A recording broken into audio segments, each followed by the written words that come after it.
All right, so here we are with this 2007 Audi S6 with the V10 engine. This is at the time touted as the Audi saloon family car with the Lambo V10 in it, which is not entirely true, and I'll talk a little bit about that later on, but it's actually really just the Audi 4.2, the V8 with 2 extra cylinders tacked on, which explains why it's odd firing. It's a 90-degree bank angle. Typically, the general rule of thumb with V-style engines is to find the optimal bank angle. You take 720 divided by the number of cylinders, so 72 degrees would be the most optimal bank angle for a V10, but being a 90 degree, it's really just because it's the V8 with 2 extra cylinders on there. So what that does actually is it makes it, it gives it a really distinct exhaust note. I think it actually happens to be really, really cool. It's nice and grumbly. It's not really typical of, you know, like the LFA V10 or even the later Gallardo and now Huracan V10s.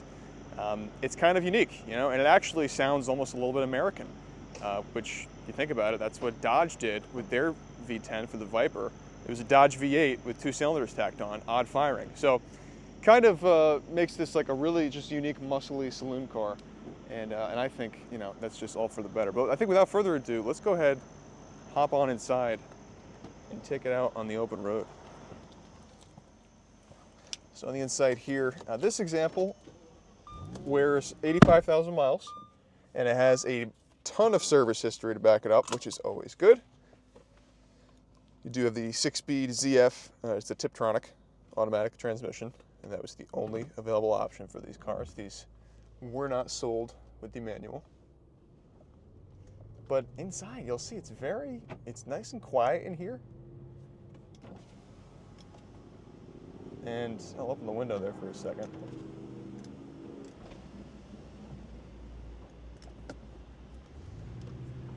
It's extremely smooth and comfortable in here. It's actually quite easy to fall asleep in the back seat. You know, if you're taking this thing. Remember, this is built for the Autobahn. This car, you know, this is designed for just dominating down the highway. Not only in style, but in typical comfort and luxury. Always a nice detail is that all 4 window switches from the driver controls here have the 2 positions of actuation. So if you click it back twice or click it forward twice, it'll just lower automatically or raise automatically, which is nice. You do have the nice typical VW/Audi sunroof. And this is a sunroof, not a moonroof, because there's no glass. The alignment feels nice. You'll see, we'll get it on the parkway towards the end of the video. So we're in New York right now. It's the Sawmill Parkway. It's about as good an example of a poorly paved, poorly maintained road as you can really find around here. So it'll be a good demo of this car's ride.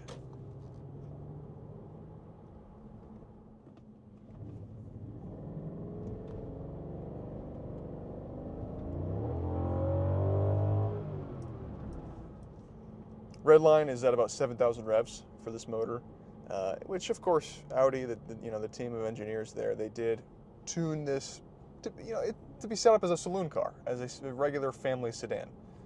So it's a little more docile perhaps than it could be, but these motors really do wake up with aftermarket support. However, this is a completely bone stock example, which for me just scratches the itch, because how often do you find a car like this that has lasted this long without any modifications? No Cobb tunes, no H&R lowering springs, nothing against any of that, but it's just nice to see an unadulterated example.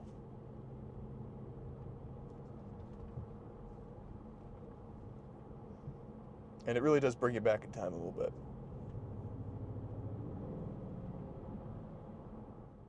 One funny thing about, Audis of this era, everything is a button. So the gas cap, the trunk latch release, they're both switches down here on the door, in the side pocket. The glove box, you'll notice there's nothing over there. I mean, do you press the quattro? No, it's that button right there. So, and this has the CD changer as well, all from the factory.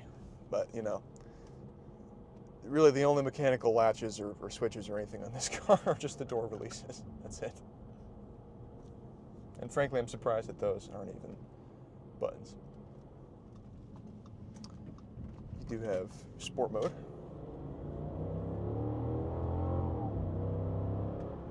which all that really does is just give you a little bit of extra rev hang. It'll hold on to the gear through the revs a little longer, give you some of that higher end torque. And it does also change the mapping of the throttle pedal as well. So less throttle pedal gives more gas.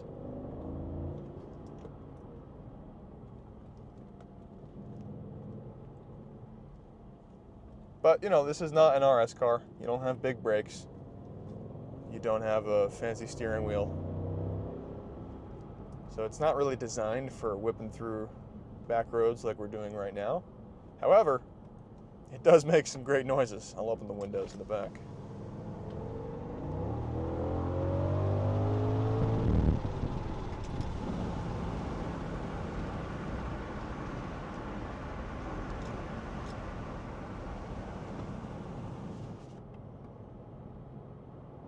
Yeah, and with the windows closed, I mean, I can speak very softly, and you can have a conversation with somebody next to you at a near murmur with no problem at all. It's really, really quiet in here, and it just makes it a very peaceful environment. But then again, you've got 5.2 liters of German muscle underneath the hood. It's kind of great. I really, really like these cars. I think they're highly underrated. People get scared because of the service issues, which I understand, but you have to think of it like an Audi 4.2 V8. Cam adjusters, ignition coils, all the typical stuff is pretty much carried over.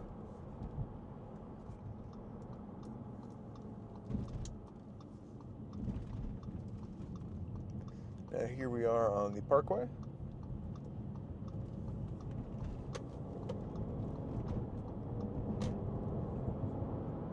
So for your cruise control, you just push that button in, like so, and then you can raise your speed limit.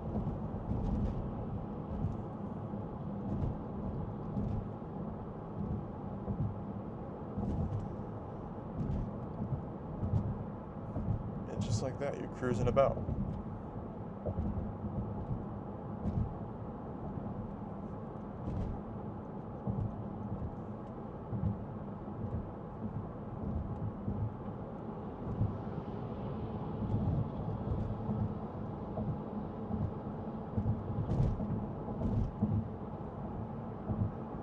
You know, this is a very familiar car to just get into it and turn the key and go.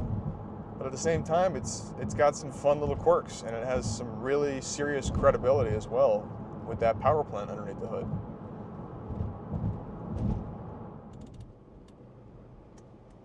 And the AC does blow ice cold, which is very nice. Set that to recirculating. You do also have heated seats.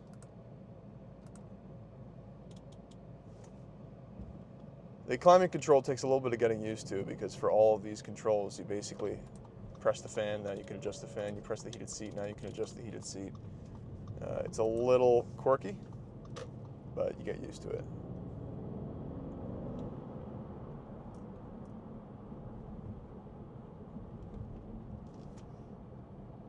Yeah, I mean, this car drives great. It really does. So I think we'll leave this here for today. If you have any questions, if you think I missed something on the car, or anything else you'd like to see, as always, please drop a comment, ask a question. You can reach out to us directly as well. You can always visit us on our website, www.hkmotorcars.com. But in the meantime, I hope you enjoyed, and we'll see you in the next one. Thanks for watching.